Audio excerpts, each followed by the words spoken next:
A lonely lane outside Maidstone, and the rain beats against your windscreen. Headlights slice through the dark. And then you see her, a young woman drenched and desperate.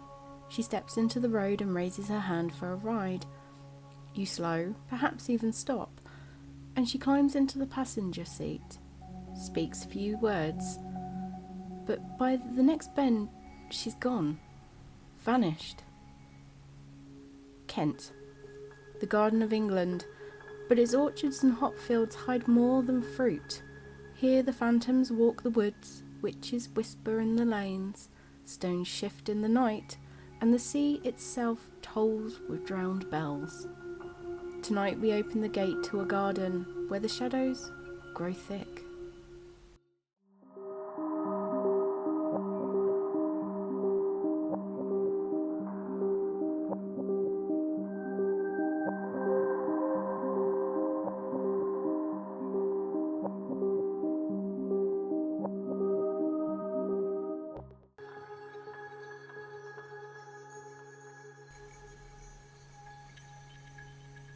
Welcome Lorekeepers to the Lorekeepers Library. My name is Kaylee and I'm happy to have you back and with us for a new little mini series that I'm doing. I'm working on all tales and creatures that I can find across the counties of England. So let's start off with my own home county, Kent. They call it the Garden of England, a place of green abundance. Hop fields rising in neat rows, orchards heavy with apples, and chalk cliffs shining white against the tide. On the surface it's a picture of peace, a place where life is meant to flourish. But every garden has its weeds, and Kent's soil grows more than fruit. It grows stories. Step into its villages and you'll find more than timbered houses and parish greens. You'll hear of a place that claims to be the most haunted in all of England, where every lane has a ghost and every churchyard holds a restless soul. Follow the road towards Maidstone and you might meet a young woman drenched and desperate, who vanishes as soon as you offer her a hand. Wander the coast and you'll hear bells tolling from beneath the waves, bells from churches that should have been lost centuries ago. And then there are the older secrets. Stones raised long before Kent was ever Kent, standing silent on the hillsides, said to walk in the night or curse those who try to count them. Stories of giants, witches and black dogs whose appearance means death is near. Kent is beautiful, yes, but beauty, as folklore reminds us, is rarely without its shadows. The deeper you look, the more those shadows stir. So tonight, Lorekeepers, will step into the garden, will walk its haunted lanes and churchyards, listen for its witches' whispers, stand before its ancient stones, and follow the coastline into the sea itself, because here in the Garden of England, death and wonder grow side by side. If Kent is the Garden of England, then Pluckley is its darkest corner, a place so thick with phantoms that it has to be crowned the most haunted village in the country. Here the dead walk in number, the screaming man whose cries echo from the ruins of the old brickworks where his life ended, the highwayman ambushed and run through at the crossroads, pinned against a hollow tree by a sword, the watercress woman, a rugged crone with her pipe, who burnt to death by the roadside and still drifts in smoke by the bridge. The church of St. Nicholas holds its own shades. The Red Lady searching endlessly for her stillborn child, and the White Lady drifting from the Deering family vault, glowing faintly on moonlight nights. Some even claim to hear scratching from inside the vault itself. And the lanes a headless horseman rides at midnight, galloping through the village before vanishing into silence.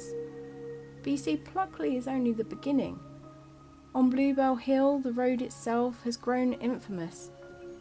Drivers speak of a young woman drenched and desperate flagging them down, only to vanish beneath their wheels or disappear from the passenger seat. Some tie her to a bride killed in a 1965 crash, her wedding dress never worn, and others whisper she is older than that, a phantom tied to the land itself. Near the hill lies Devil's Drop, a hollow said to have been struck into the earth by the devil's own hand, and a reminder that this road's dangers may be more than mortal. And the coast holds its own share of shadows too.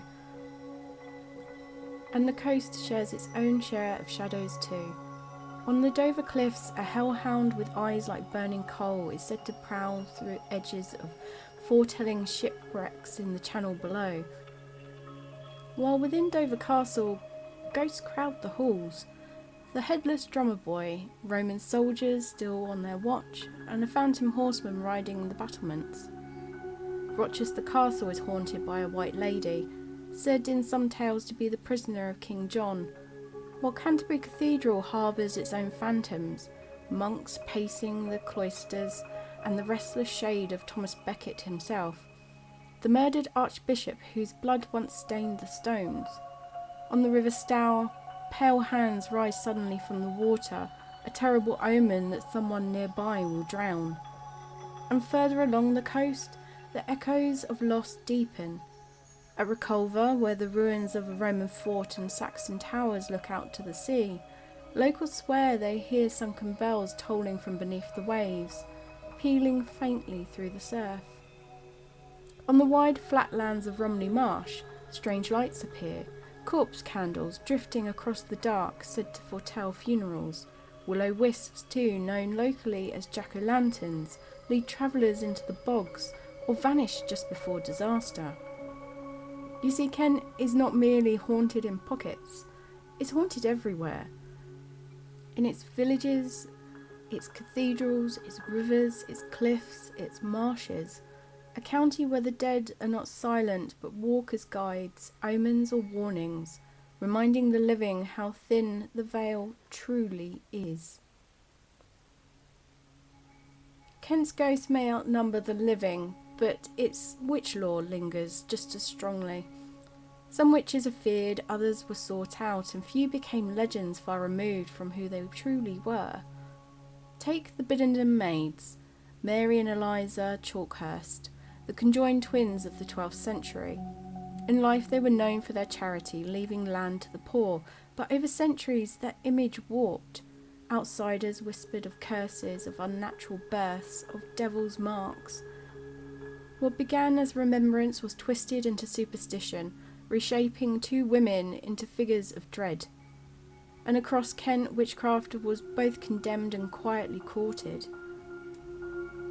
At the Maidstone Assizes, women were tried for maleficium, the supposed use of harmful magic. A cow that sickened, butter that would not churn, or a neighbour's ill fortune could be enough to see someone accused. But not every tale ends in the courtroom. In the shadowed paths of Blean Woods, travellers told of a witch who led wanderers astray. Lights appeared between the trees, fairy fires, some claimed. Others insisted they were tricks of the old witch herself. Children, too, were said to be misled, lured into thickets by sprites whose laughter carried just out of sight. Was it witchcraft? Or the older presence of the fair folk whose path we stumble into at our own peril? The sea brought its own fears as well. At Sandwich, stories told of a witch who cursed fishing boats, souring their catch and dooming crews to a poor fortune. To guard against her spite, sailors carried salt on board, not for seasoning, but as protection. Salt at the prow, salt at the mast, salt tucked into pockets. A line of white against the dark hand of a curse. And in Faversham the cunning folk plied their trade openly, men and women selling charms against the evil eye, writing spells to bring luck to ward off sickness. People sought them in quiet desperation, to heal a child, to protect a cow, to soothe a broken heart. But these same healers walked a fine line, one moment valued, the next condemned.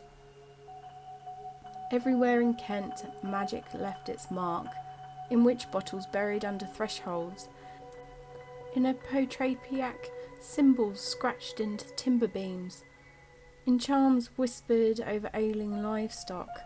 Even now in old farmhouses you may look up and see the faint daisy wheels carved into the wood, remind us of a time when belief in witches was not a tale for fire, but a manner of survival. But Kent's folklore doesn't end there. It doesn't end with just witches and cunning folk. Its shadows deepen in beasts and omens, creatures that stalk the cliffs, prowl the heaths, and linger in the woods. Not all of Kent's folklore wears a human face. Some stalk on four legs, others tower over the land, and some are a little more than flickers of mischief to that sour milk or lead a sheep astray. Perhaps the most feared are the phantom black dogs. At Leeds Castle, a spectral hound roams the grounds, its appearance a dire omen. To see it is to know that death is near. Across the scrub at Hothfield Heath, a hellhound is said to prowl, its eyes glowing like coals, its growl carried on the foggy nights. And on the Dover cliffs, where the chalk drops sheer into the sea, sailors told of another beast, a hound with burning eyes, its appearance foretelling the shipwrecks below. To glimpse it pacing the cliff edge was to know disaster was coming. Kent's legends also stretch to beings of impossible size. Some traditions tie the county to the giants Gog and Magog, said to have once roamed these lands before being bound to London as guardians. At Crown Hill, villagers whispered that giants hurled stones from its slopes, their strength leaving scars across the earth. To stand there today is to wonder if the great chalk crown carved into the hillside is a human tribute or an echo of something far older. But not all creatures of Kent inspire terror. Some unsettle through mischief. On the wide flats of Romney Marsh, sprites are said to roam, tricksters that soured milk, and they danced the unseen in the mist. Corpse candles and the will-o'-wisps already haunted this marshland, but these sprites added another layer, not deadly, perhaps, but dangerous in their own way. In the green heart of the county, Knole Park at Sevenoaks carries stories of fairy rings. Beneath its ancient oaks, circles of mushrooms would appear overnight, said to be the marks of the fairies who danced until dawn. Step into one and you'd be risk-taken and whisked away to join their dance, or cursed with misfortune for disturbing it. And at Bleam Woods, the line between witchcraft and fairy lore blurred further. Sprites and fairies were said to lead children into thickets, their laughter carrying just beyond reach.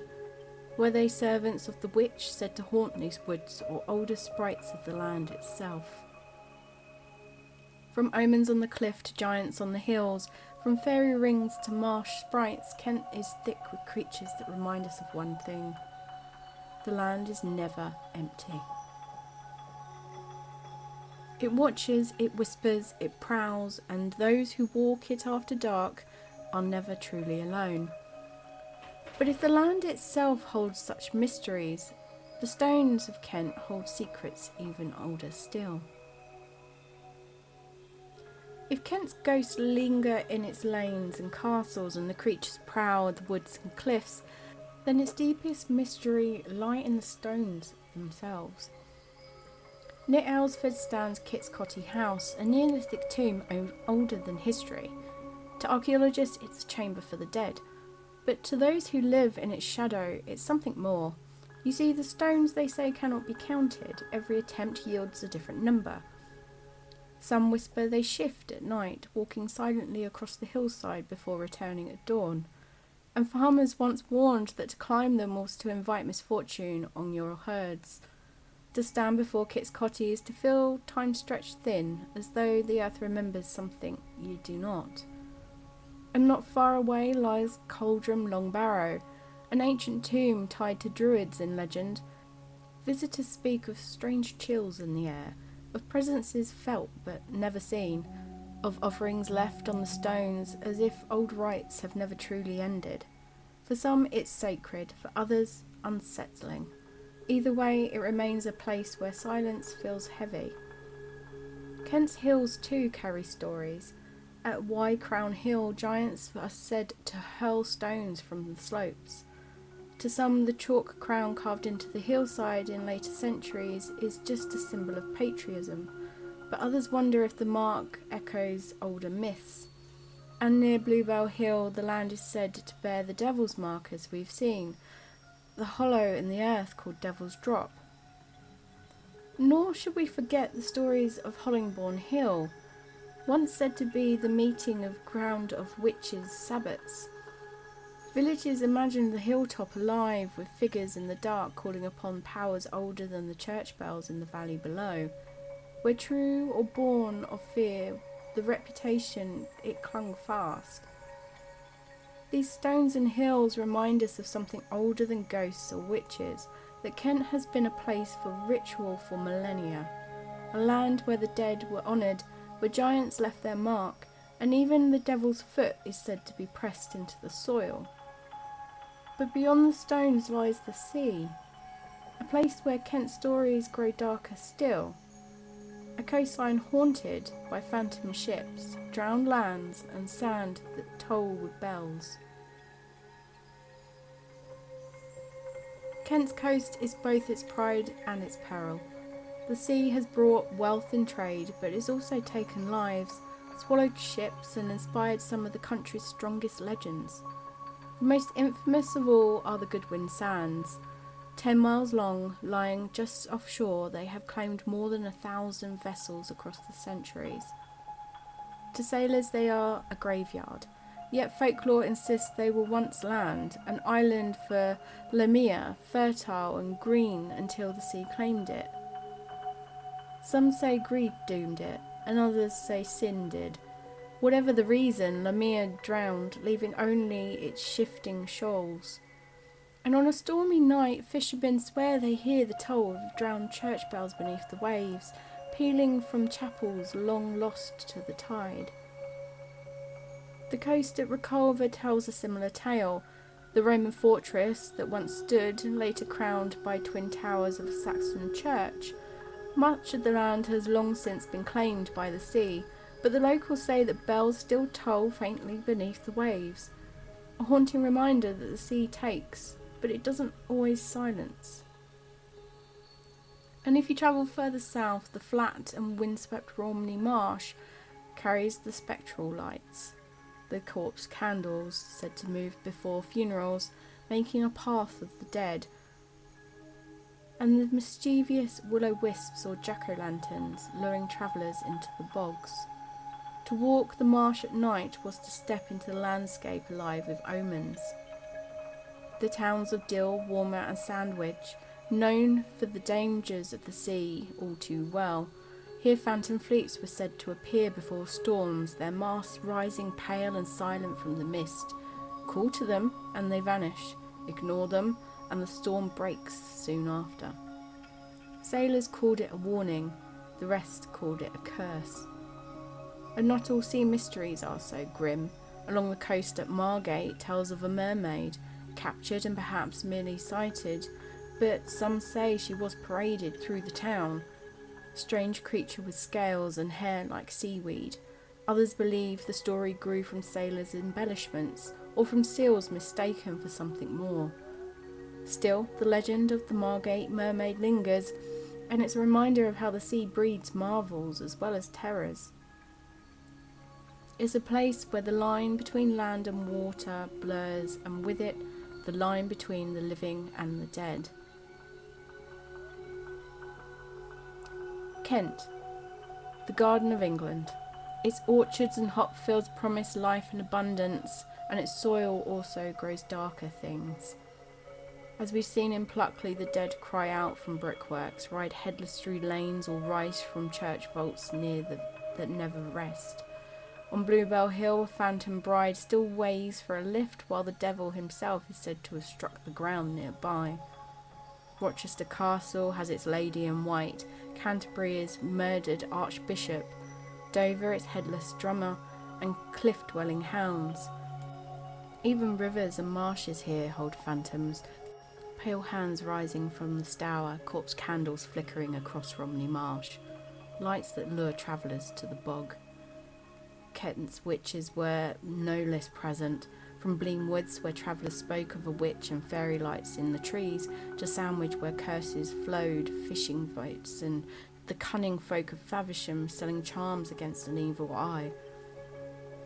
Some condemned, others revered, but all remind us of a time when belief in magic was a matter of survival.